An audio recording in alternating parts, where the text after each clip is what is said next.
Hi, this is Riddick Big Daddy Ball, two-time former world heavyweight champion, and you're watching Cool True Sports. True School Sports. True School Sports. There you go, champ. Thank you.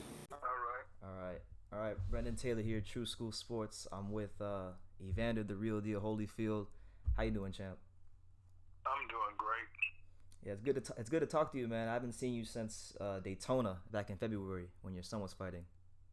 Well, yeah, been a while. Yeah, it's been quite some time, but I've been hearing that you're coming back soon.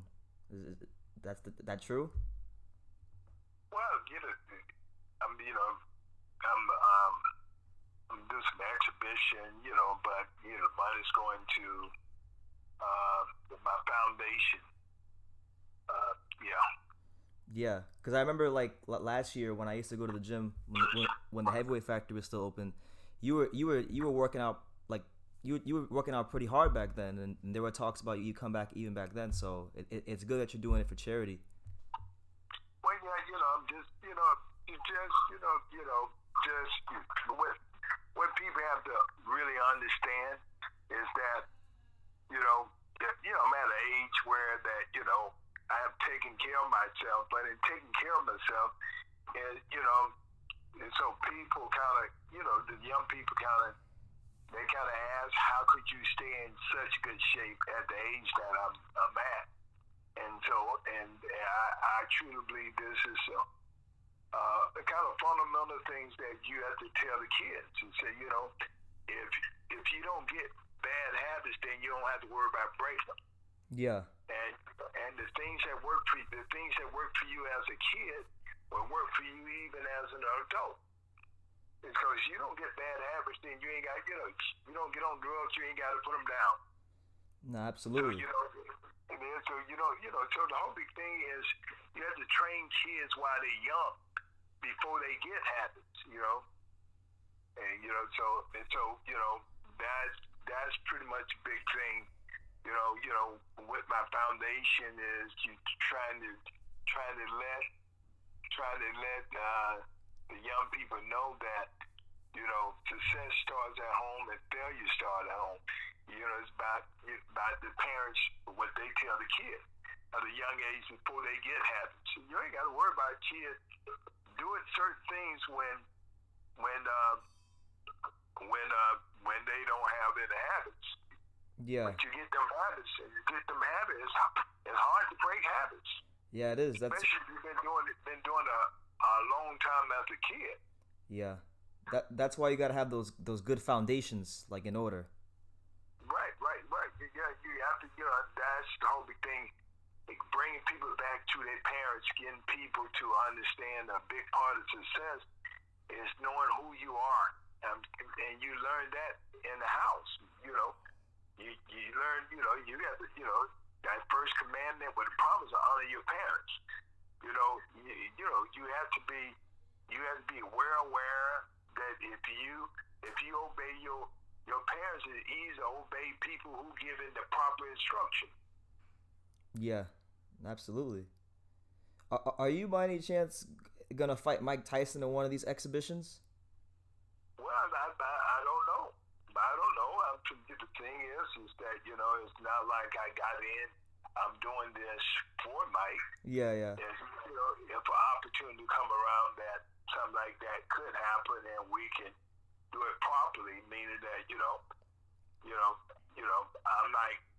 I'm not going into an exhibition to fight like I'm winning a championship or something like this. Yeah. People have to know what they gonna get an opportunity to see.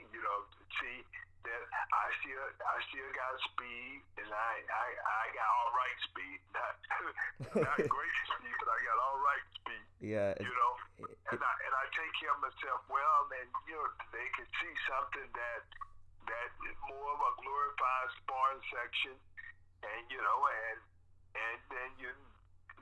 but I took care of my body. So the whole big thing is, even as telling kids, you know what? If you take care of your body, you can do some things that other people can't do.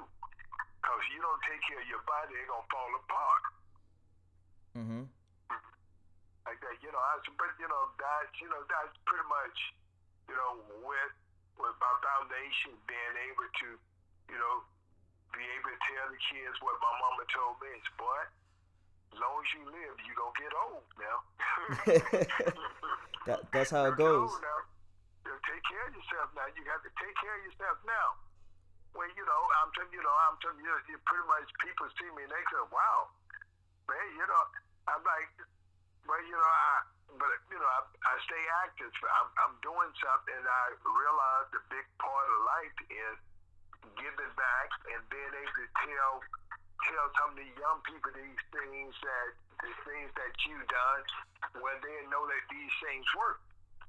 But if you don't tell them, and because you worry about, you don't want nobody to be good, look like you just want to tell everybody, look how I am. Yeah. But the point of the matter is tell these kids tell them at a young age before they get bad habits. Yeah, and kind of just be like a good example to the youth.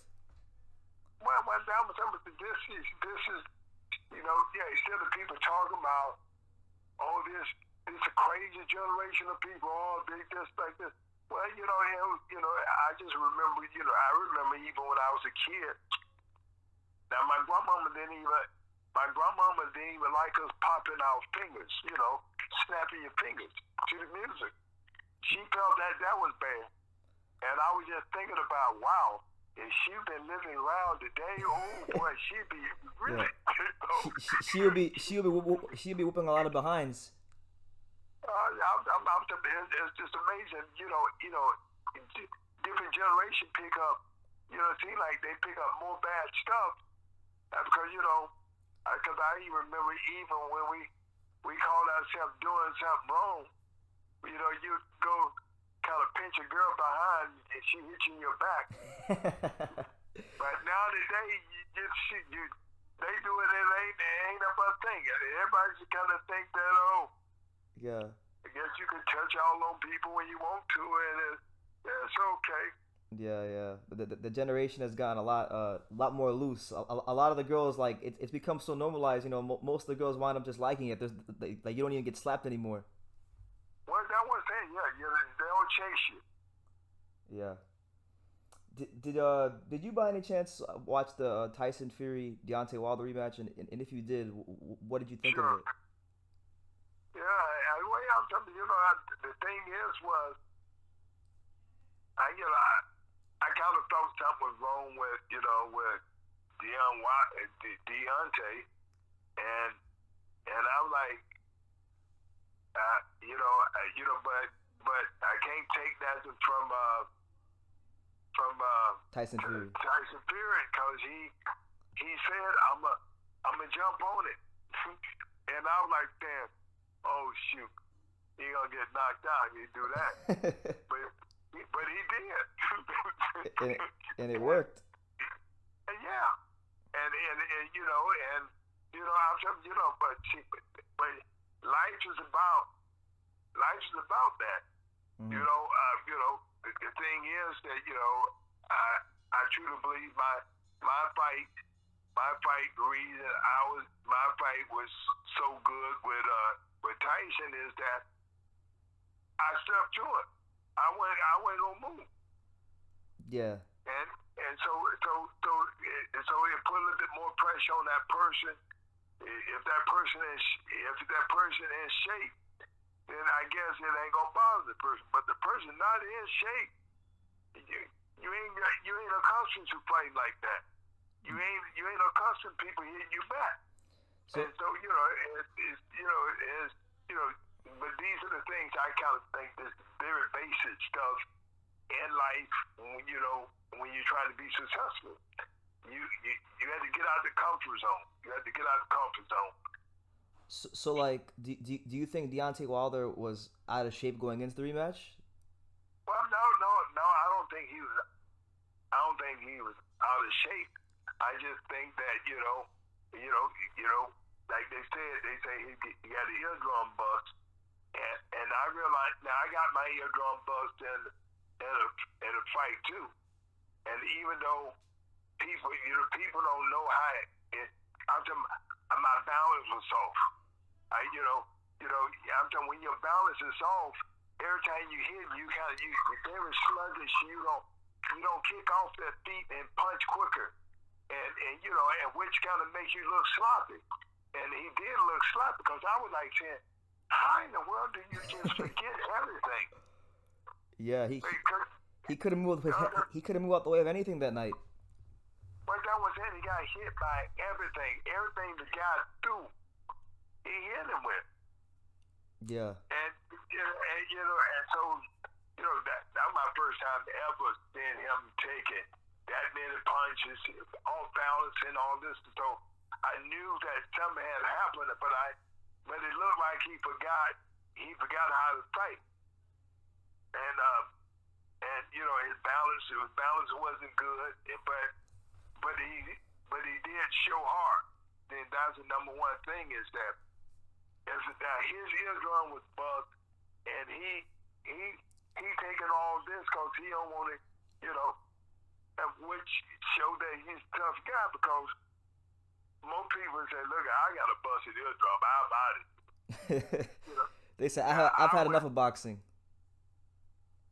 The what? No, I'm saying like when people get their eardrums busted, they'll probably say like I've had enough of boxing, no more for me.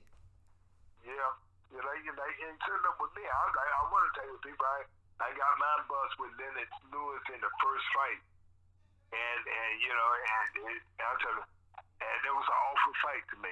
It was awful. I was all off balance and all this, and the timing really wasn't right, but I made it through that fight, and it got a draw, and I said, shoot, the next fight it won't be like that, and I kind of felt that I won the second fight, but everybody said, well, you didn't win the first one. I said, well, you're right. I said, it was a draw. I said, at least they could have just made it a draw. Yeah.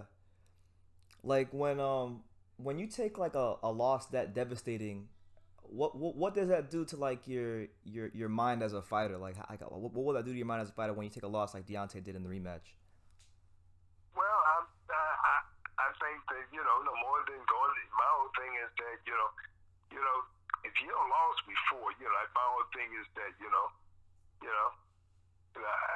I was a very good boxer even when I was a kid, and I would lose every now and then, and it was my coach that got my mind back right. He said, let me tell you something. You didn't lose. He said, you just didn't get the decision. I said, well, don't that mean I lost? He said, well, no, that don't mean you lost. He said, you only lose when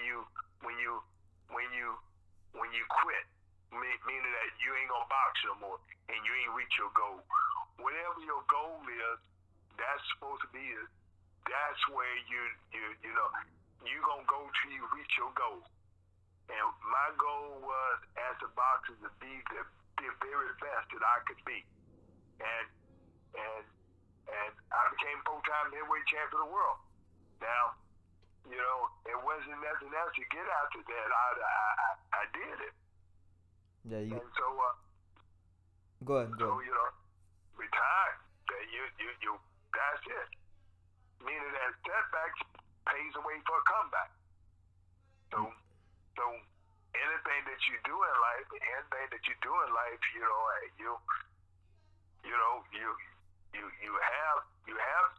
setback because you know what, you wasn't ready for that. You ain't know it was gonna be that tough. So you go back and make some adjustments. Absolutely, you got to make those adjustments. Right. The one fight that I know a lot of boxing fans want to see is Tyson Fury versus Anthony Joshua for the undisputed title. If they were to ever fight, who would you favor in that fight?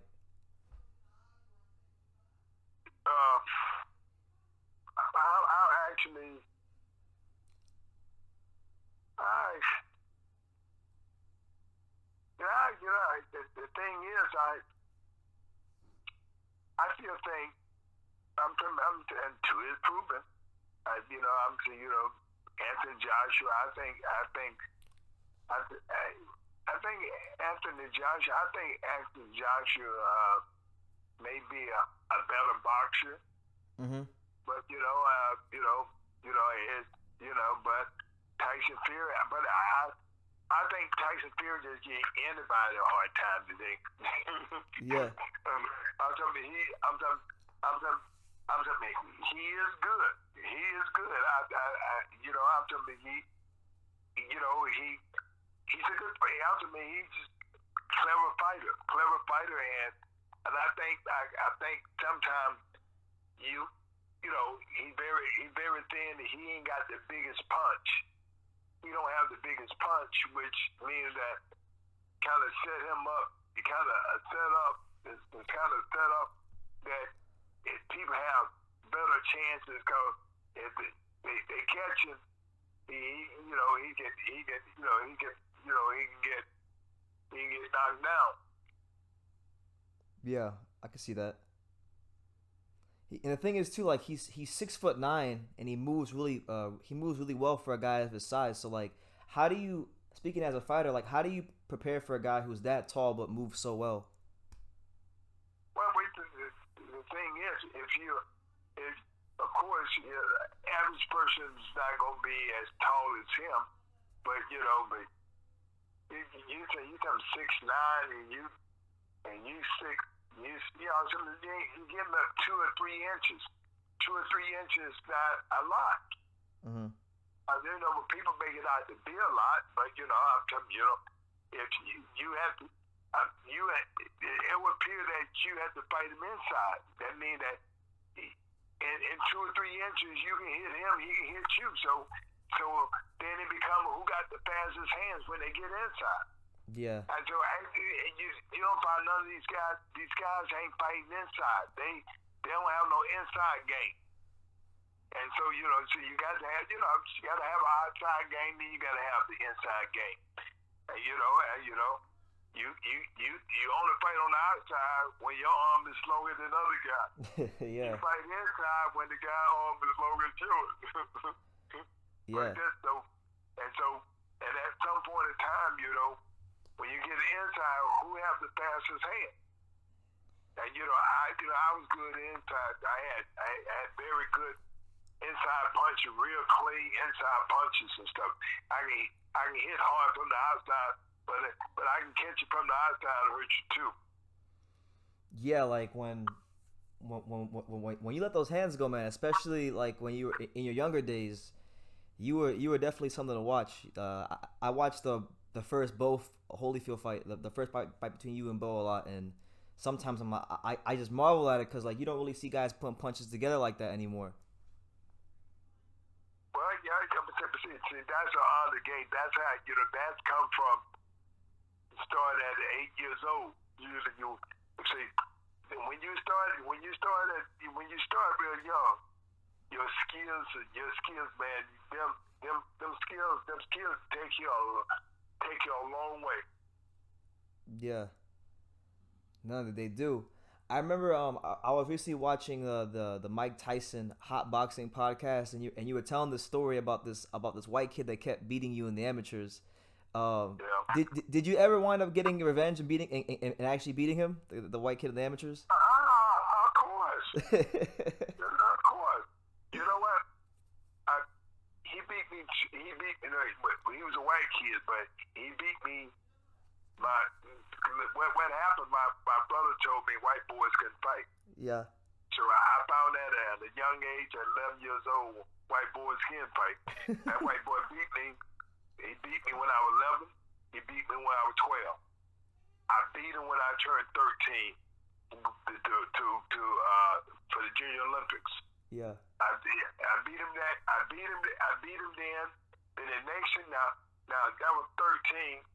Now next time I see him, I'm 34 years old, and I come home from the Tyson fight, the first Tyson fight. Mm-hmm. Now when I walk in the house, open my door, and so I see this white guy, and I go, "Shoot, you Cecil Cole, ain't you?" And everybody said, "How did you know it?" I said, "No, who gonna forget the first white guy that beat me?" I said, like this, I'm saying, you know, the whole big thing is that, and he stood up. I said, man, you ain't even grown yet.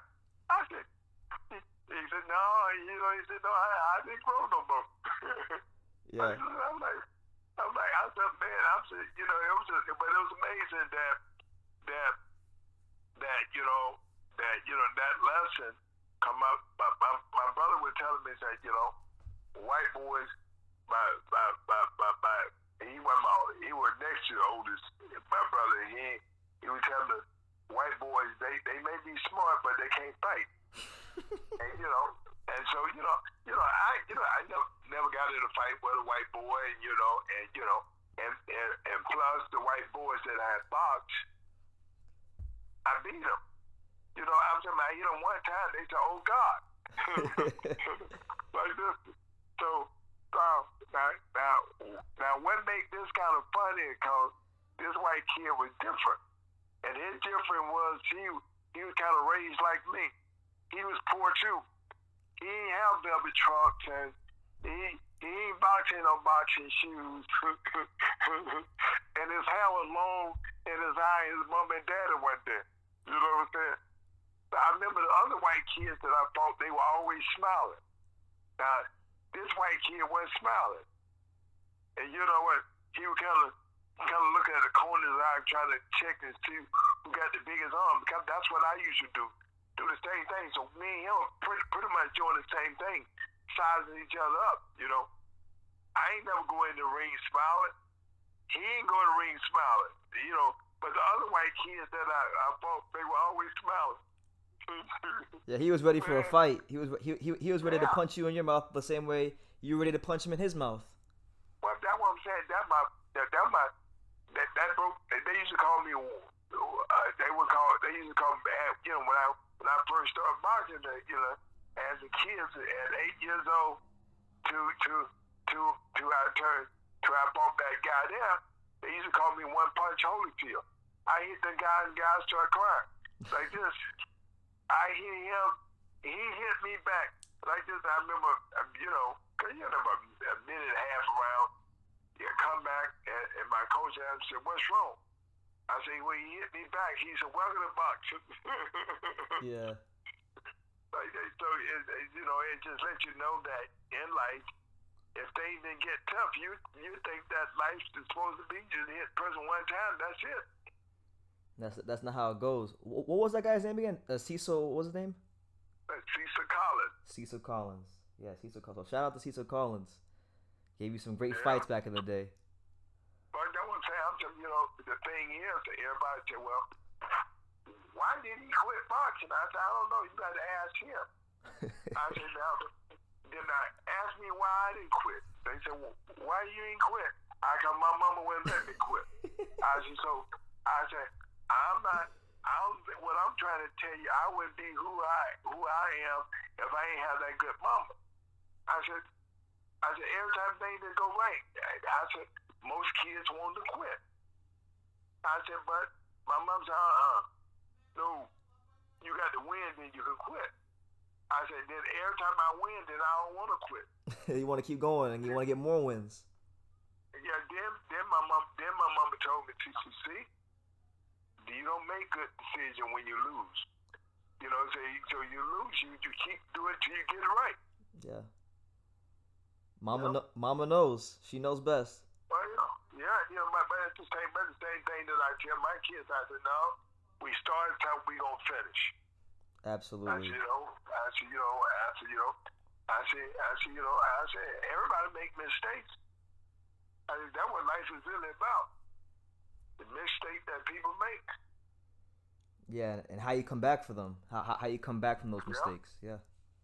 Yep. Were there any other fighters that you fought in the amateurs that like really gave you a hard time? That like. Oh shoot, yeah. We had this guy named his name was Ricky Womack. Yeah, Ricky Womack. Yeah. Now Ricky Womack, we fought 6 times. I beat him 4, he beat me 2. And I made the Pan American game and I made the Olympic team because I beat him. But he was a in 1984, he was an amateur world champion. He was amateur world champion because, I lost against the Cuban. Shoot, he knocked the Cuban out. That's when you know he's serious, because the Cubans are always good in the Olympics. Well, yeah, I'm telling you, he knocked the Cuban out. He knocked the Russian out and all this. So he wanted to. So for me to make the Olympic team, I had to be the amateur world champion, which was Ricky Womack. I beat him back to back. I beat him on a Friday, then beat him on a Saturday at 12. Back to back, just like that. Yep. Yeah. I know you also fought. Did you fight Frank Tate in the amateurs at all, or no? No, Frank Tate was 56. Yeah. I fought 175. Oh, okay. He was a smaller guy. Yeah. He was a much smaller guy. That 84 Olympic team, I mean, you guys were a special class. You, Frank Tate, Meldrick Taylor, Purnell. I mean, it was something special. Yeah. Mark Breland. Yeah. Was it Paul Gonzalez? Yeah, Paul Gonzalez, Jerry Page, Stephen McCurry, Robert Shannon, like that. I'm sure Tyrell Biggs. Yeah, Tyrell. We can't forget about Tyrell. He was a fantastic amateur as well. Yeah, Henry Tillman. Yeah, I knew all of them. Did you guys, like, when you guys are going through the 84 Olympics, did you guys know, like, that you were going to go on to become, like, such great fighters when you enter the pros? Yeah. Shoot, man, like, we had the best of the best. I remember even in the Pan American thing, we had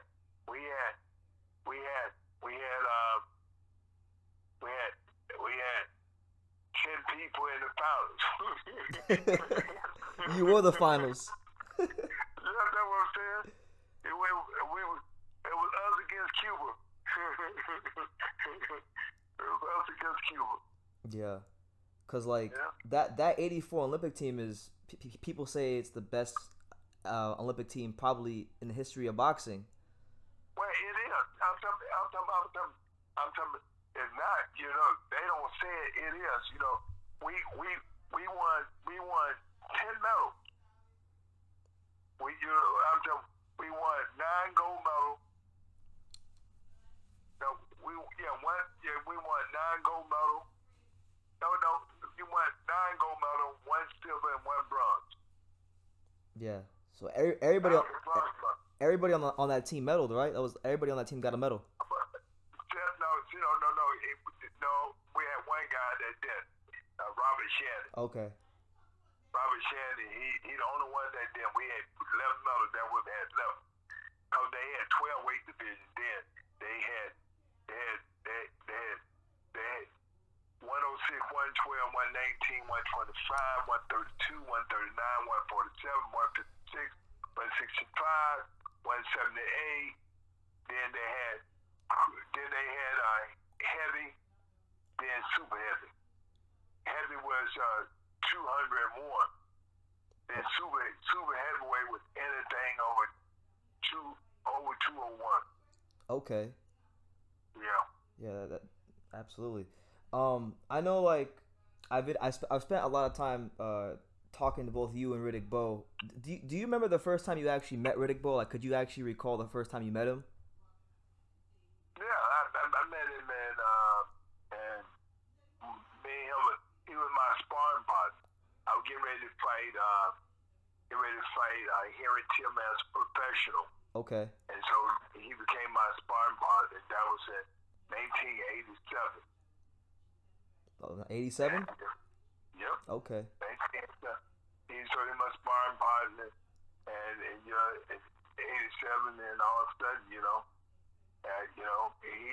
made the Olympic team in 1988. Yeah. He always says that, like, when you guys were fighting, you weren't much of a talker, and now that you guys stopped fighting, now that you're both retired, you talk a lot more. Was Riddick Bowe talkative back in those days, like when you would in the gym? Yeah. He kind of tried beat Ali, you know. Yeah. And you know, you know, up to back then, you know, I weighed 190. He fought light heavy at first, then he moved up to heavyweight division because he like a big guy, and you know, even then he was bigger than me, and I was to get him all the time in practice. Yeah. Because you know what? Because he was a kid. You know, see, you got to understand. I'm 4 years old, 5 years. I'm about 6 years old in both. Yeah. By me being 6 years old in both, you know, it's just like he was just like, you know, it was all right for him to talk, but you know, he was bigger than me. I lit him up all the time. but he was tough. He will always. But you know, so I ain't going around with him. You know, I would always make him go first. Go, you know, be the first one that I go. I'm not gonna get him late because you know, you know, the whole big thing is I get him first, then I get the other guy. So his guy named Michael Bent. Yeah, Michael Bent. He was a world champ. Yeah, so I go three with Red Bow and get Michael Bent last. I ain't gonna never put Bow last. Bow will kill you. Yeah, catch you when you're tired. You can't have that. Boy, kill you know, but you know, everybody, I tell everybody, no. If we gonna go all around, I can't put him last. I said, shit. That boy, I say he forever wanted to get you out of there. Yeah. Nah, we know how he is. I mean, to this day, he always trash talks you. When I used to you guys at the gym, he always talks about how he would hit you with right hands and all these kind of punches. Yeah. Okay. Like, how about, like, I know you have a long history with Tyson as well. Like, I mean, I'm sure you remember the first time you met him. Yeah, I do. But the first time I met him at the Olympic Training Center. So you know, me and Tyson was on the losing squad trying to make the Olympic team, and you know, and we sparred and all this and stuff, and everybody said, you know, Tyson, you just knocked everybody out. God, dog, he couldn't even knock you out. And you're smaller than him. And you're like this. So people were asking me, said, well, why you ain't tell nobody that? That's because the fact is, I said, you know, I said, Tyson had just turned 17.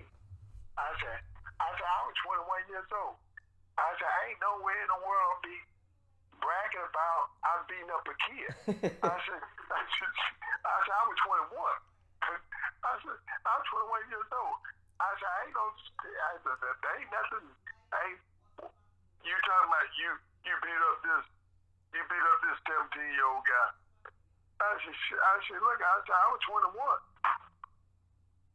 Yeah, you were. Yeah, but I beat him. You beat him. Was he like? Did he ever try to like intimidate you back in those days? Because I know everybody always says Mike Tyson and always tries to intimidate people. Not in the, back then he did. Back then when he was an amateur, he would kind of you know scared himself. You know, he kind of he didn't know how it go. He one of them guys who already want to know what the outcome is. Yeah. Before you start. So he good if he feel like I'm gonna kill him. I got it. I got it. Like that. But you know, guys, if you ain't said nothing to him, just look at him. He started getting scared himself because he wasn't very confident. Yeah. Oh, he wasn't. You're saying he wasn't very confident back in those days? No. You know, a lot of people wasn't. Yeah. Well, because you're young. I said, well, there's a lot of people what. My whole thing is that now I felt that I had confidence, but how my heart would beat so fast and all that, because my heart just always beats so fast when I get ready to go in there. I said, you know how good you are at the end. Did you win? You said, I did, baby. Yeah. But just, you just wait for them to raise your hand when you say you did it. When they go to decisions, up to the referee to decide who they felt that won. No, absolutely. It's all about the results. The results are the only thing that matters. Yep. Yeah. I was gonna ask you, like, when you fought Riddick Bowe in the rematch in the second fight, I know you had Emmanuel Stewart in your corner. How do you feel like? What was it like working with Emmanuel Stewart, and how do you feel he improved you going into that rematch? Well, no doubt that he definitely is one of the greatest trainers that's out there. So I came from a great trainer. His name was Georgie Ben. The great. And Georgie Ben was super. I like that. And but Emmanuel Stewart is definitely a top. He one of them guys that who studied hard, and he's a lot of people want. He's a philosopher. He know the game. He really know the game. Yeah. Was there like anything that he ever told you that sticks out in your mind about boxing? Well, after me, strategy. He's very calm and cool, collected.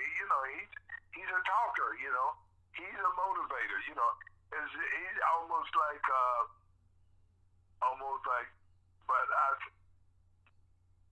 you would say what's called what the guy that trained Ali. Oh, Angelo Dundee.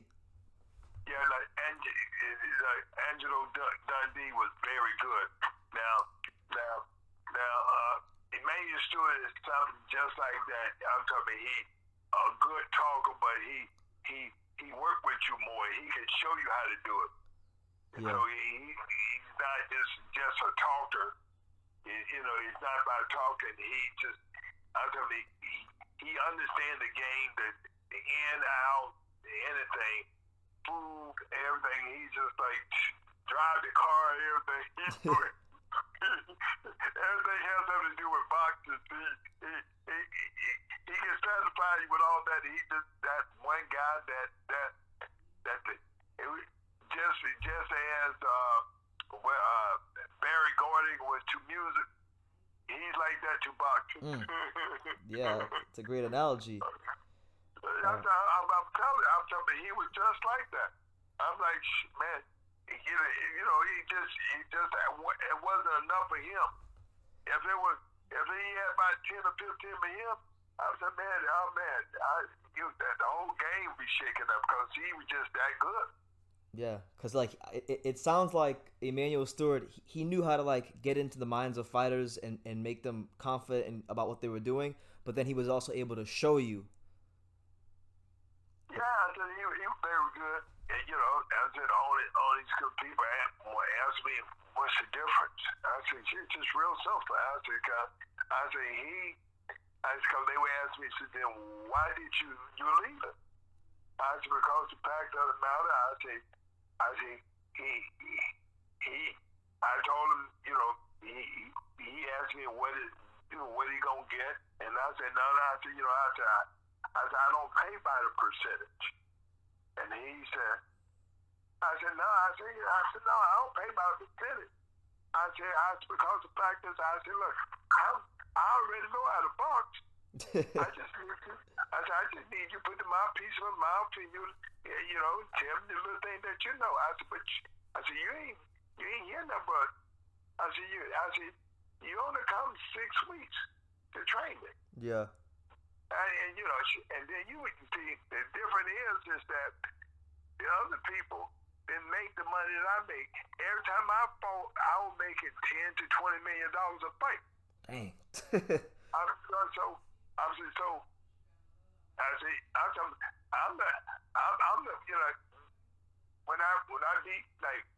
When I beat Buster Douglas, when I beat Buster Douglas, I made $8 million right then and there. Most people ain't make that kind of money on their first match. On my second match, I made $22 million. My third match, I made 18. I'm like this. And then when I lost the fight, I lost his move. I made 20.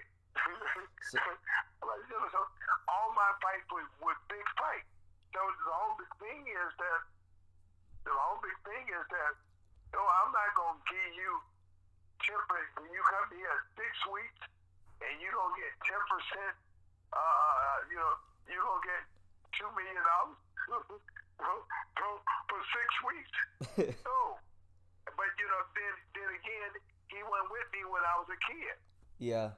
It's a different thing. Is he was with me ever since I was a kid. I said, so when I came to him, I was already this already. Yeah, you were already an established, championship fighter. Yeah. I already established, right? I'm not gonna give you 10%. No, and which I told him, I said, I get 250,000, but he gets 250,000 for 6 weeks. Well, how many people get $250,000 in 6 weeks? I said, well, that's what he got. That's what he got. So you gave him $250,000 for the 6-week camp. Like $250,000. Okay. $250,000 for 6 weeks camp. That's still not bad though. I mean, $250,000. No, that ain't bad. That's great, man. That's great money. A lot of trainers never see that in a whole career. That was saying. I'm like, the point of the matter is, but that's how much money I was making. Yeah.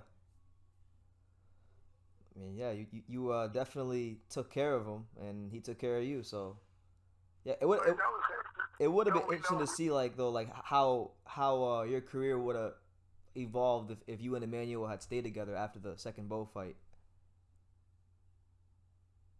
It would have been great, but he's a little different than I was. He was a little different, meaning that he was kind of all in. When he have his the Kronk fighters. He's one of them guys like to be around a lot of people. Okay. And you're more like to yourself. Well, my whole thing is that I was gonna be by myself anyway.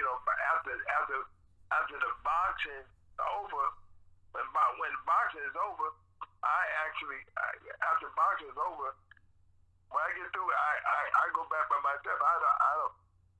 I ain't like my own thing. I ain't like a group of people. I don't see my own thing. I don't like that stuff. Yeah, like an entourage. You don't want an entourage. My own thing. I just want to go to sleep. But my own thing, I'm very disciplined about what I do and all this, and all the chatter. I want to be good at all that I do, and I just so it's almost like I know the reason I'm in it training. I do this, and I got to go to sleep. I got to be ready, and everything that I do, I want to do good in it. Absolutely, just be exceptional across the board. No, my own thing is that I'm like I didn't have a lot of bad habits, and so I wasn't trying to pick up a lot of bad habits. And you know what? It was me. Yes, no. Yes, no. Yes, no. That's it. Like this, I was like, it just like that. This diary. You got to stay inside. Yeah. So just as it was, this is how I was when I was in camp. I was like, just like this. I know that I don't need to be out here trying to live this wonderful life. I got to be here. I kind of felt that in the close around and like this. Now I go to it's football season. I go to the football game on weekend, like this and stuff like this. But during the week, this only thing that I'm gonna do, I'm gonna do this boxing thing, and it's almost like being quiet, being cool, but when the door open, when I go to Vegas, ooh, I was gonna show out. You would. I was gonna show out. How did you show out? How did you show out back in those days? I thought you win the fight. Okay. That was showing out is that when you go there, cause everybody just said this boy is just too doggone quiet. That is true. Like this, but my whole thing was the fight. When I win that fight, then if I get on that plane, the first thing smoking in the morning, out of there. Yeah. Cause now Vegas was like to me my workplace. This is where I get paid, and so I don't want nobody to get to know me no more than that me. I fight. It's just like that's where it was. It wasn't a fun place for me to go. Cause when I think about Vegas, my heart just beat fast. Cause I got a job to do, and I got to look great. Yeah, and you got a lot of eyeballs on you too. You got a lot of people watching you, tuning in. Yeah, back then, now I go to Vegas, it's just empty. It's just like, wow. What do you mean? What do you mean? Vegas is empty? Well, I mean that because you're not, every time I'm a customer going there, I'm the show. Yeah. So now you go, you're not the show. You kind of look around. You look around, you see people, and you go, wow, shoot, look at this. Yeah. I remember the time when I was the show. and everything was about me. Yeah. Oh my goodness. People, hiding out where they could peek and just get a chance to look at me. Yeah. Now, and now you're just one of us. You're a regular guy in the crowd. Well, I'm a regular guy, but I guess the great thing about it, ain't got to worry about anything gonna happen to me. Everybody asked me, because if people ask me a question, said, well, how does this make you feel? I said, well, usually I walk around, I'm tend to quiet, because the fact of the matter is that, I don't want to see nobody see me get beat up. Yeah. Did they come to see me get beat up? Did they come to see me to win? Either they came to see the fight. So if they come to see you come to win, or they come to see you lose. So you don't ask me the question. You just don't even say, man, you just, I said, but you win. Everybody say, I was for you. A lot of them was for you. But it don't make no difference. You won anyway. But Yeah. I said, when I'm there now, I'm not the show, so it don't matter. Nah, I understand. One thing that was really interesting about your career was that you were able to move up from cruiserweight to heavyweight. Why do you feel you were able to move up from cruiserweight to heavyweight? So it seemed like it was effortless. Was it effortless? Well, no more than just confidence that you just need to have.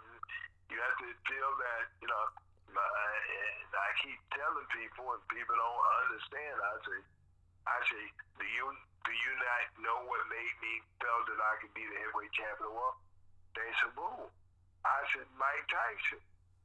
Mike Tyson? I said, Mike Tyson became the heavyweight champion of the world. I knew I was gonna be it. So why?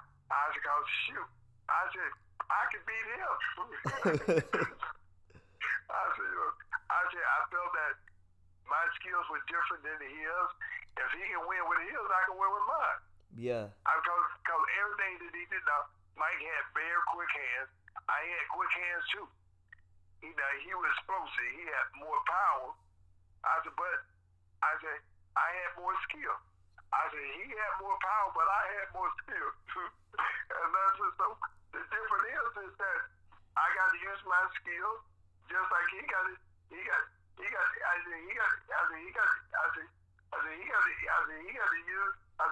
use his power. Yeah. So he counting on his power. I'm counting on my skill. I said, so you know what? I said, these are the things that we got. I said, he very aggressive.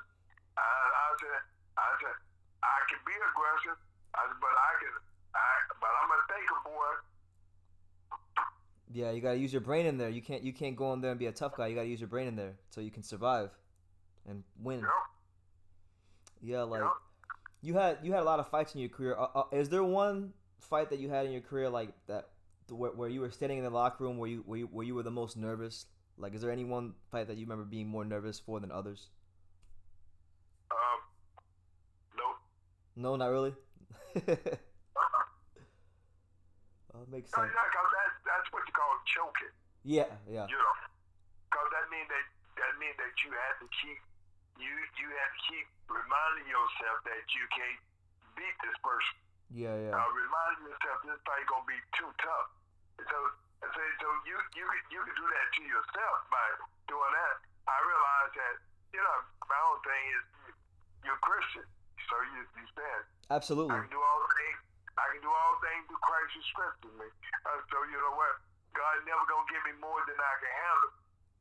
You're right about that. So that's it. You realize it's not like this sneaks up on God. God knows that you gonna do this. Absolutely. Did you know you gonna do that? Okay, then did you work hard? Yeah, I worked hard. You do this. I felt that I did everything that was necessary to be the very best that I could be. Then, because I remember they were talking about me and George Foreman. Okay. When we fought, and they were talking about both y'all Christians, so whose side God gonna have? I said, well, I said, it's real simple. I said, and they said, so what would make it simple about it? I said, has George ever been a heavyweight champion of the world? And they said, well, yeah. I said, okay, then he had his turn, right? I said, God get everybody a turn, right? I said, he had his turn. I never thought of it that way, but you're right. I said, you know what? When I said that, everybody go, oh, I said, he had a turn. I said, it's my turn now. I just became the heavyweight champion of the world. I said, no, I just became. This is my first match. You thinking, no, it's my turn. I said, now, he may be, like, when he was talking about, I'm not too old. I'm not too old to believe. I said, but it just ain't his turn. That's it. And I won. I won the match, and I was like, then he ended up beating Michael Moore because Michael Moore got the decision on me, and that's how he became again. I said, it just wasn't his turn with my turn. It wasn't his turn. So I said, it had to be his turn because he was getting, I said, Michael Moore was whooping him worse than I was. Well, the problem is that Michael Moore tried to knock him out. Yeah. And so, and all he had to do is just move around that round, but he wanted to knock him out. He wasn't happy with just a decision. He wanted to try to knock the guy out, and he got knocked out. He got greedy. He got real greedy. Yeah, got greedy. Yeah. Well, like the Lord says that like there's a time and place for everything. There's a season for everything. Yep. And it was your season. It was definitely your season. What are you doing these days with this whole I guess the whole coronavirus thing? Like how do you pass the time these days? Yeah, it's just like being in training. That's what this is. Just like being in training. You only go out for a purpose. So are you? After that purpose, come back in. Yes. So you're just working out, staying in shape. Yeah, well, of course I do that. Yeah, that's what I'm saying. I'm like, and so this ain't been there, but about 5 or 6 weeks now. Mm-hmm. See, I'm accustomed to that. See, I'm accustomed to saying it at least about 10 weeks. I said so. So I'm good when they start talking about, you gonna be in here. I said, well, I've been doing that for a long time, though. It don't bother me at all. Yeah. Only thing I That's true. That's true. Do you ever like do you ever miss boxing at all? Like since you're retired or no? No, Nah. No, because I feel that I actually did all that I wanted to do in boxing. I'm on the 4-time heavyweight champion of the world. Undisputed cruiserweight champion of the world. And when I left out, it's not like the people know that I did a good job. You did a hell of a job. Only 4-time heavyweight champion, it kind of bothered me because they ain't really playing like I really wanted. But then I realized this. I came to the understanding that I was a Christian, and as being a Christian, the people like people of the world. They like people who play their system. Absolutely. So I didn't play their system. So they weren't gonna catch me doing a lot of wrong stuff. My whole thing, not catch me doing wrong stuff, but my whole thing was, the golden rule: do unto others as you want them to do unto you. Absolutely. So I wasn't gonna disrespect somebody or make fun of people. The whole thing is that I love everybody. I love everybody, and so even these guys I fought, like even Mike Tyson said that. He said Evander Holyfield, he had the best boxing record that it could be seen. You look at all the fighters he fought, and you see that he fought the best people all the time. And he said that, and I was like, wow. That's high praise. For him to even say that, he said, even Rocky Montana fought people that he beat twice. He fought them, he said, look at his record. Look at his record. Just look at his record and see how many Olympians that he fight and all this. Yeah, I mean, I'm like, when he said that, I thought about it. I went back and checked them things out, and he's right. You're absolutely right. I said, I ain't have no Willie lunch meat. My first fight, I fought the Philadelphia State champ, Lionel Ball. Yeah. My first fight. I'm like, and he go 8 rounds, and I was just coming out and just doing 3, and they made me do 6. That's a big jump. They thought you could get me. I got it. You got him. I sure did. Yeah, like with your career too, it's like everybody that was a name in your era. It seems like you fought them. Like you fought Bo, you fought Lewis, you fought fought Mike Tyson, you fought Burt Cooper. There wasn't nobody. There were no stones left unturned in your career. So like you could be content with your career. It seems like. Well, wait. My whole thing is, I fight whoever I want to fight. It make me no different. Yeah.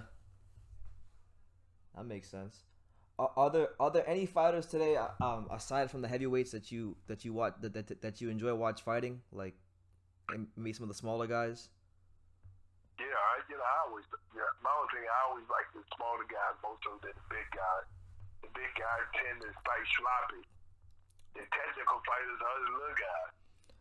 Who are some of the little guys that you enjoy fighting, like in boxing? I like. There's a lot of names I don't even know. Like right now, like you have like Lomachenko's a big name, the Ukrainian, the lightweight. Yeah, I do like him. I like what's the boy who had the motorcycle accident? Oh, Earl Spence. Yeah, I really like Earl Spence. And the boy just fought in Georgia too. Oh, Gervonta Davis. Yeah. I love him too, guys. I'm like, he's a good fight and all this and stuff. I just hope he'll just mess up. He got this mentality. he got this mentality that can probably mess him up. Yeah. He's a good fighter, but then he kind of remind me of Pernell Whitaker. Javante Davis? Yeah. Oh, okay. Why do you say that? Pernell Whitaker was a great fighter, but he was a mean person. Oh, okay, that makes sense. I said he was a mean person. Meaning that he just had this attitude that he in the sports that he needs to be in, but Pernell was small, just like he was small. Yeah. Like and he weighed 135, but he talk more trash. He get more people in trouble. Yeah. Like when you're small, you kind of feel like you have to prove yourself all the time. So some people walk around with that all the time. But you can fight like but now I'm like, man, he one of the first person that I ever asked questions about. I was like, we was in Pan American game. Okay. And he was just now he get ready to fight, and I wasn't fighting. And I was like, I fight tomorrow. I said, hey man, how in the world you the only one talk more crap than anybody and go in there and beat the guy? I said, you ain't nervous? He go, well yeah. I said, but you act like he said, man, I'm just acting, them just acting skills. You gotta act like it ain't nothing. I'm like, look. He told me that all of a sudden I learned from that. He said, it's an acting skill. I just act like ain't nothing wrong with it. Don't nobody know nothing wrong with me unless I tell them. So all of a sudden, I go, oh, that's the same thing. Oh, I kind of felt embarrassed because people used to tell me, say, God, dog, now hold it. I suck it, look, ain't nothing bothering him. People like this. Now, I didn't feel like a liar. Yeah. Knowing that these seconds they were talking about, I hear the second talking, and I just we ain't even look, but pay no attention. Like that, but so once I found that Pernell go through the same thing, you act like it ain't nothing. I said, all you doing pretending. Ain't nothing bothers me. You hold your head up like this, like that. So everybody would tell me, say, God, dog, this boy going this way ain't like it's like nothing. And so when Pernell told me this is what he do too, I said, oh shoot. Oh, we give it. We got him. You said you started doing that yourself. We about to throw up in all this, but we just act like it ain't nothing. I just said, that's it. So once he said that, then of course, more that I prayed and stuff, I started to realize that what faith is all about. That you feel the difficulty that it may be and all this, but that's fear trying to possess you. You don't let it possess you. You possess it. Like this, and you go ahead and do your job. Then all of a sudden when you get accustomed to them, then all of a sudden it's even more easier. Because it's just that this is my job. Yeah, you learn how to deal with the fear. Yeah. No, it's the whole big thing. It's not fear, because fear is when you don't show up. People don't confront fear. People go about their business. They make up excuses. So if you want to know if you're scared, what you're supposed to do, you didn't do it. Because you're scared to do it. That's what fear do. Make you not show up. No. Scared, scared people don't show up. No, they don't. No, they don't show up. And so that's the whole thing. They make up all these excuses. Oh, no. No. Yeah, I know. Like in your career, like Lou Duva played a big role in your career. Like, how do you feel about Lou Duva? Well, I mean, he definitely, I said, he was different because he didn't really know the game as Georgia Bent. He was smart enough to get a good Georgia Bent. Because, Lou Duva was more of part of the roaring crowd like Chili. You can do it. So anything that George Bent said, he said, you can do it. Yeah, baby. Yeah. He just said the same thing that George said. Yeah. But what he would do, now what he was great in, when you go in the ring, when he go in the ring with you, he wants you to win. And so he would distract the referee, talk about the referee, call him all kinds of names. He do anything to distract it to make it to your advantage. That the first time I lost, cause Lou Duva wasn't in my corner. Yeah. Because when I fought, Yeah. he wasn't there. Oh, he wasn't. I never knew that. And so the whole no, he was there in that fight. Was he? Yeah, because I thought I saw him in that fight. Yeah. It was different. It was I was thinking about it. Cause Lou Duva, like when it come down to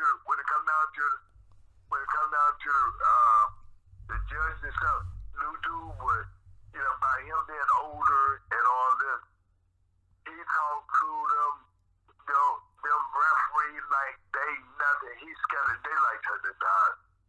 Cause he act like he controlled them. But he cussed them, clap out, and all this, man. He had these people so doggone nervous. These people wouldn't mess with me at all. Never. As soon as I ain't deal with Lou Duva no more, man, all these referees let all these people do all this crazy stuff to me. I got so many bad plays. And, when I was Lou Duva, I ain't get them back.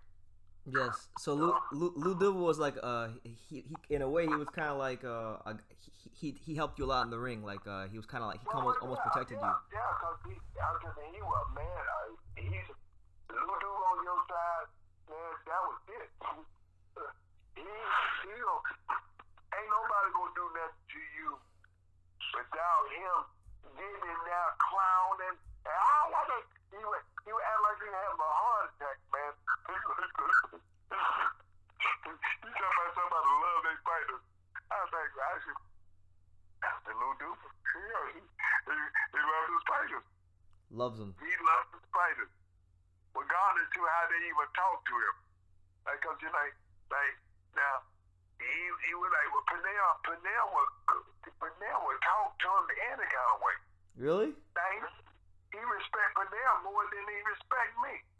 Damn. My whole thing, I never cursed or anything. None of the people. I ain't never cursed them or nothing. But like I remember Pernell one time we was in Gross Singer training. Okay. And so that's my first time ever being in a cold place, and all that. It was kind of a Jewish place, and so it's certain food you couldn't eat. Oh, they had like the kosher food, right? The kosher food. That's right. They had kosher food. I wasn't accustomed to it. I ain't. So what I did, I got up in the morning. I went down there and I bought me a whole big bag of food and put it out of my bed. And so only person knew that I had this stuff was Pernell Whitaker. Oh no. So Pernell you better run down there and get it yourself. You went down there, you were down there. I said, I'm the only one spend all my money and all this and stuff like this. I said, I'm eating myself. Ain't none of y'all get myself. So he told Lou Duva. Oh, that's messed up. He snitched on you. Well, Lou Duva came up there. Hi, man, how you doing? I said, I'm good. Yeah, so I just want to sit and talk to you and all this. And so he sit on the bed, right? Uh-huh. And I just, so I tried, to sit in the chair. He sit on the bed. And he said, and his shoestring was untied, right?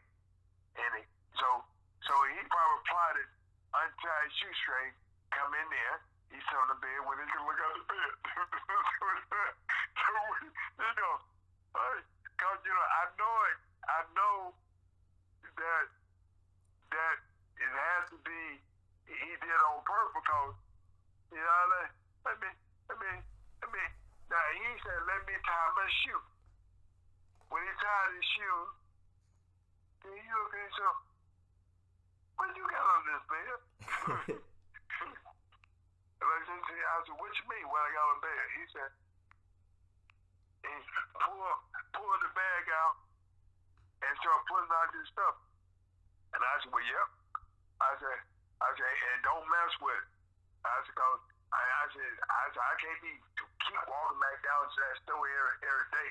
I got me enough where I ain't got to walk back that to the campus over. He said, Evander, you don't supposed to be eating all this stuff like this. I said, who's going to tell me what I can't eat? I said, I'm the fighter. I eat what I want to eat. I said, look, I can't eat this food that they eat every day. I said, I can't eat that, and I'm not going to even try. I'm a grown doggone man. You can't tell me what I can eat. He left out my room. Man, I had to tell him, look, no, I said, look, I'm a grown doggone man. I said, I'm man. So I'm 22 years old. Oh, 22. You ain't gonna tell me what I can't eat. What kind of food did you have under the bed? I had junk food.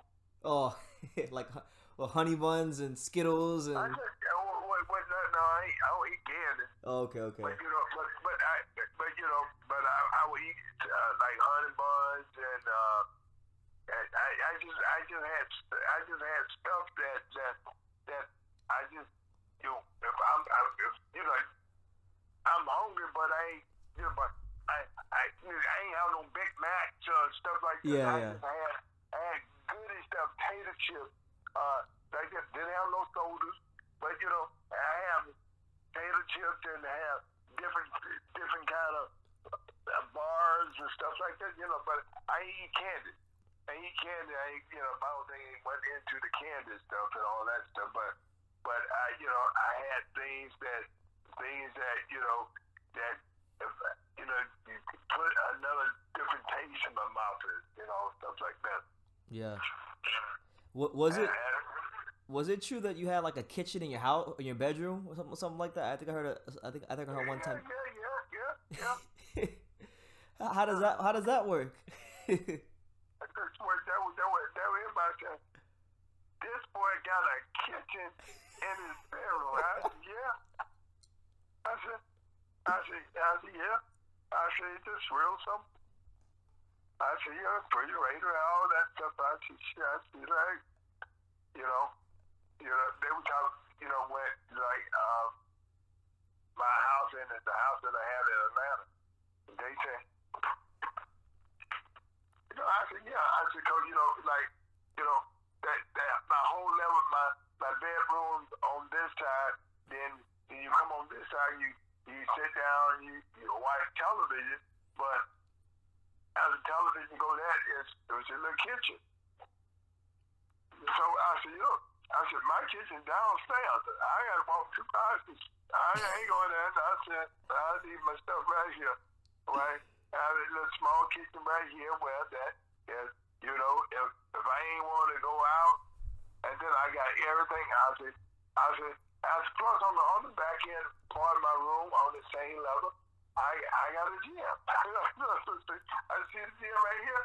I said, my gym better than everybody else's gym. I said, now I can stay on this level right here. Like this, I said, this is a work hard. If I close myself in, I ain't gotta go. I ain't gotta worry about nobody for nothing.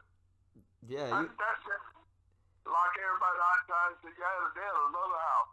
you had it made. You had it made. Yeah, I had everything, man. Because I remember one time I heard that, I'm like, no, he didn't have no kitchen in his bedroom, so I had to ask you about that. Yeah, sure did. Yeah, that's crazy.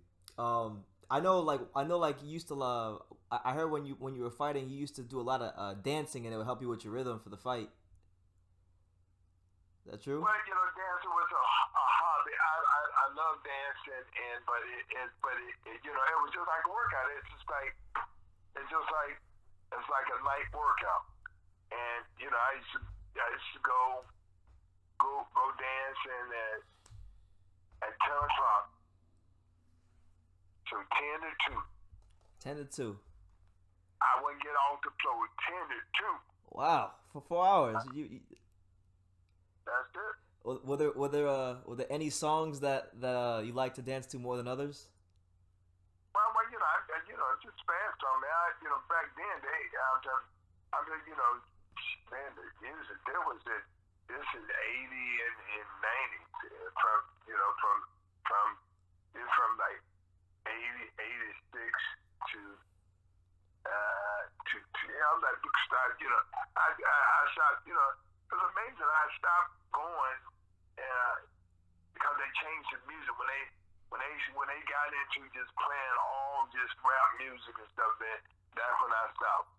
Yeah, Stopped going because it just all this cursing and all this and stuff. It was hard for me to be dancing to guys cussing women out and degrading women. Yeah, and yeah. And the thing, I was just like, it just didn't make no sense to me at all. It just if you learn this song, then that means you got to be talking about, you almost like you competing against a woman, saying I'm better looking than you. You this. Which is kind of sad, that and all these words they have people to say. If you know the song, then you cussing people out. Nah, it makes sense. I know rap music is, it can be very degrading at times. So I definitely get. It's all depends on which one that you get.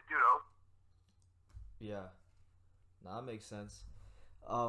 I know you. I know, like in the latter stages of your career, you fought James Toney. How good was James Toney when you fought him? Well, you know what?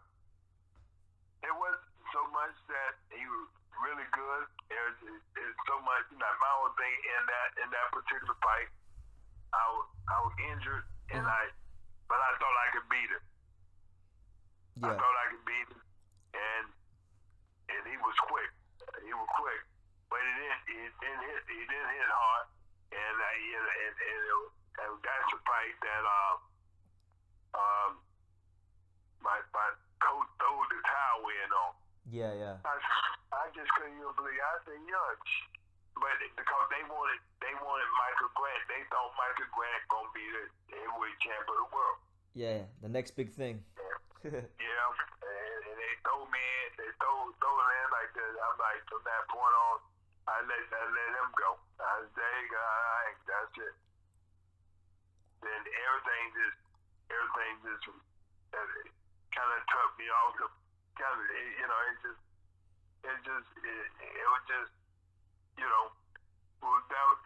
down coming up my career then, because you know what? There was no doubt when I fought that big old Russian. Yeah, Nikolai Valuev. Yeah. Everybody knew I beat him. And I can't believe that none of the people stand up and say, he really won this thing. I've been 5-time heavyweight champion of the world. That would have really been something. I mean, either way, it's still good that it's great that you're 4-time, but 5-time would be even crazier. Yeah, the greatest no more. That's what the man did. He is the way he 5 times. Yeah. No, Yeah, but they kind of felt that if they could not let this happen, which is show you that how cheaters are. You know, in life, you think the inheritance that people have, that people just come and steal people's inheritance, take people's stuff. If they get enough group of people together and just kind of have more exposure and make it look like make you look like you ain't do nothing. yeah. But that what people make, where they just make things go away. Yeah, they try to like devalue your accomplishments almost. Yeah. Mhm. Yeah. Okay. But that's what I felt about when I came to 4-time heavyweight champion of the world in 2000. And you know, and as all those years, people still didn't. They never said nothing about it. And sometimes they say a little thing about just a little thing. And don't never go right. Somehow they say, yeah, just hold it back and just, you know, when he did, then it's like that. It's just, I don't say nothing, but I know that I am. As long as you know, that's all that matters. Well, not really, because you get paid when other people know it. Don't let nobody get you stuck on it as long as you know it. Yeah. My mama told me that a long time, boy. Let me tell you something. Now, you may be great. To the people know you great. That's when you make money. That makes a lot of sense. Well, no, that's just the reality. Yeah. I said, now, you know you good, but don't nobody else know you good. Then they ain't paying for that. They ain't paying to see it. Yeah. People pay for what they know. Yeah. They pay to see somebody they admire and respect. So that's definitely true. That rings true. One thing I really admire about you is I know you really like, you love and you definitely respect your mother. If your mother was here right now, how do you think she would feel about how her son's life turned out? I think my mother, she wouldn't be surprised at all, because the fact of the matter is that because I heard my mother tell my brothers and sisters, they were little Indian, little jealous. She said, look, he did what I asked you to do. You all chose not to do it because you all thinking of that if we sit together and don't do it, we just make her look bad by saying she do it. She say, now he's the only one did exactly what I said, and look where he at. And so so I'm the one that in the family that prosper more than anybody in the family, because I just simply I follow that first commandment, honor your parents. Yeah. So and that's if you get that number one right, all of them just ease upon it. It's easy for all of them come in, and you do the number one. Yeah, the rest seems to fall into place once you get that number one down. That's right. Yeah. Well, like. The parents. That was success starts at. Yeah. Right now, like the world, a lot of people in the world are kind of, I guess, sad and depressed with the whole thing going on. Like, what kind of encouragement could you give to the people out there, Evander, if there is any? Well, the life is about, life is about what do you believe? Yeah. So who do you have with you? Mm-hmm. So people that pretty much not a Christian, they banking on their intelligence, and so they don't even understand that you in a world that run by people. Yeah. And this world is run by people, and so what type of people these people are, who are the world? These people just want their agenda, whatever works for them. So just think about it. I was thinking about when I was reading this thing about this happened, and they show that these people lined on the Chinese people. About this flu came from China. But I heard this doctor on the iPod say this thing was created in the 80s. He said, and the person, and the doctor, the top doctor that running everything, which is on that what is his name? The president to have this guy, and he called out the guy's name. I forgot the guy's name. Yeah, I forgot his name. I know you're talking about, but I forgot his name too. But what it is now? You got some people who just Indian jealous, these doctors, these people who make medicine. They making all the money on the medicine, all that. Now, so in this thing, they invented stuff. They invented something because this guy actually didn't like gay people. So what they did, they took something to put it in this gay medicine to knock them off. Yeah. And so everything come upon you and all this. Cause you got people, they doing something wrong, and like this, they ain't doing that but messing up and trying to hurry up and get rid of them. And they say anybody, they say even the flu shots, that in a flu shot that you have, it would if anybody who took flu shot, it would show that they have part of that coronavirus disease. Yeah. And I guess so it's amazing who in the world would create something to kill people. Man, that's just so wrong. And they know when you're gonna die and all. They have this thing to how long it would take it doing if these people take these pills. They got all the charts and the curves and all that stuff. Yeah, I mean, and it's sad that even if you're brushing your teeth every day with chloride stuff. Yeah. And they put chloride in your doggone water. Yeah. So all these things that these doctors don't demonstrate, and they whole big thing is that I just show you how sad that people want to be served. They want to. We the rich people, we wealthy because what? We always sit and cheat and figure out how we can kill people slowly. Yeah, it seems like there's a big agenda going on with all this stuff. Yeah, it's just sad to know that you ain't pretty much don't you put all these things. I mean, they took all the nutrition out of all these different things that allow you to live long, cause they want to make money by you going to the doctor. Mhm. Yeah, I was reading something where like if somebody in the hospital dies from like natural causes, but the doctors mark it down as like a coronavirus death, that the doctors can get like $13,000. Crazy. Yep. I see. It's sad. The people get all this money, and they get paid all this by passing all these prescriptions and stuff like that, but they know it's gonna tear you up.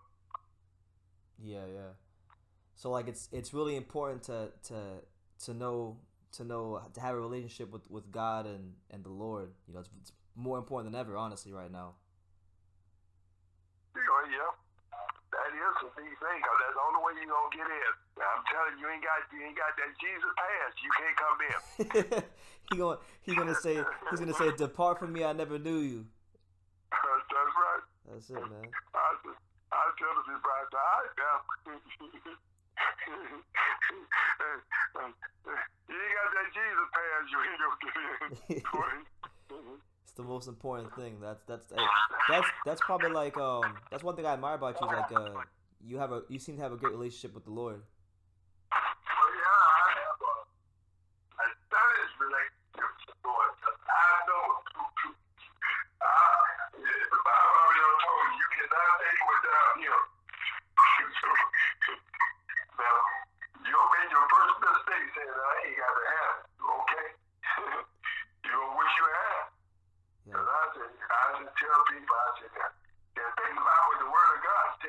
scripture. He said, this is just living on the earth is just a puff of air. Like you that spirit. That's how quick it is. Yeah. Compared to eternity. Yeah, it's like life is just a vapor. Yeah. Compared to eternity. And I was just thinking about that. I said, well, how about this? I said, people ain't got no common sense, you know. You talk about, that's just like being put into cold water, but your body adjusts to the water. Yeah. Like this, but think about that, how shocking you are that first time you stick your feet and go, oh, that's what, think about something like that for eternity. That feeling, not you never get used to it. Just that feeling. Man, that got to be the miserable thing. And just think about it, you know. How much you think? Stump your toe or hit your funny bone. You know, these little things that tell you, they think they so quick when you do that. The shock that you have, that thing you have that shock forever, it don't never go away. Yeah. And you can never die. You just feel it the whole time. And not ever getting used to it. Yeah. So that's just a miserable way to just be for eternity. You don't want to be that way. Like, oh my goodness. Like I was reading one time that if you would go to hell, that you don't ever get to go to sleep. Oh no, you don't. You don't. I need some rest, man. No rest on that. All your whole life, just think about it. Your whole life, somebody chasing you, and they ain't got you yet. They just got you in his eyes. You never breathe, but it never cut off. You never die. You can't give up either. You know, just think about it. You want to give up and you can't give up. That's the worst. That's gotta be the worst thing in the world. Or no, beyond the world, the worst thing in eternity. Yeah. All right, Evander. Well, I think we're gonna wrap it up. But before we end it, any message to the people out there that